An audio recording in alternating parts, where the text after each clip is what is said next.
Nothing.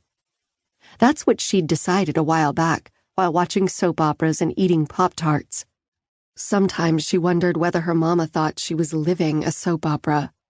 Graham said Mama's flair for the dramatic had always gotten her into trouble.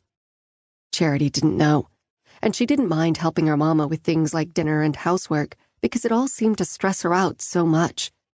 Housework was something Charity was good at. There weren't many other things. She was an okay student.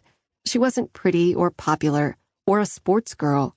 She liked to read, but often got lost after the first few chapters of a book and sometimes never picked it back up again.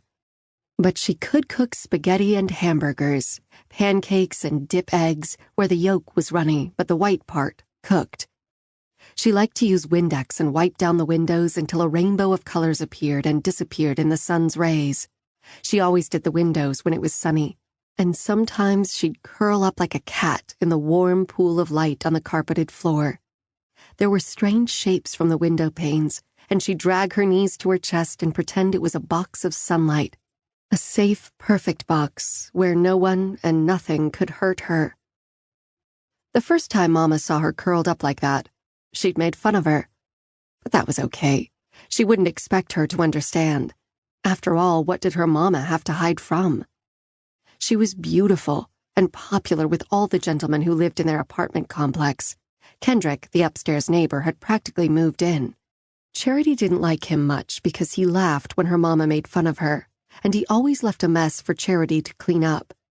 She liked Rover Gentry. He lived across the hall and taught at the college nearby.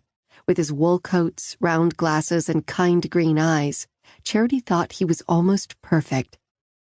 Then, one day, he'd seen her getting frustrated while reading a book, and he'd stopped to help her. But Charity's mama never even gave him a glance, even though he looked at her with moonbeam eyes, just like the men on the soap operas. Rover steered clear after Kendrick moved in. Charity sighed and shook off the soap opera drama of her mama's life. Besides, she'd be gone for the whole summer. No Kendrick, no cleaning except her room and making her own bed. No Mama. It made her sad that she didn't miss Mama more when she was away. She closed off the thought and concentrated on the sea spray peppering her cheeks. It was full of salt, and by tonight her legs and arms would taste salty from splashing in the spray. She'd fall asleep touching the tip of her tongue to her arm, just to make certain she was really at the island. Her heart quickened as the island came into view. Charity's head jutted forward, her hair flying behind her. Sun rays of pure silver danced on the water, so bright she had to squint to look at the rolling sea. Suddenly, something rose from the water, some tiny flicker, and when her gaze traveled to the spot, it was already gone.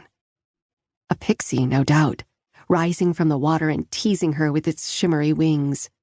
Off to the right, another one appeared and disappeared, and Charity's heart beat faster. Her smile grew. Her knees weakened with excitement. On this went until they neared the sandy beach and the long pier that poked out into the water. Waves rose and fell, sneaking onto the beach, then retreating and dragging shells and seaweed along. The motion made the island appear as if it were breathing, deep intakes of air as the sandy shoreline expanded. Slow exhales as the water rose and engulfed the long, narrow beach. To Charity, the island was alive. By the time the boat landed, Charity had wiggled from her new used sandals. Her feet hit the wooden deck, and even though her mama was yelling her name, she ran toward the end of the pier. Charity was never disobedient. Except on the island. She ignored her mother's pleas that had grown tighter with frustration. "Charity Monroe Baxter?" But Charity let the wind and waves and even the smell of boat fuel carry her mother's orders away. She ached to feel the water, the sand against her feet, the pulse of the ocean. When she reached the part of the beach where the water would hit her knees, she leaped off the pier and into the warm, moving liquid. Instantly, her feet sank deeper, and she knew there'd be a slurping sensation when she went to take a step. She opened her eyes and saw her mom, so she turned and faced the island. Overhead, palm trees swayed, their giant leaves like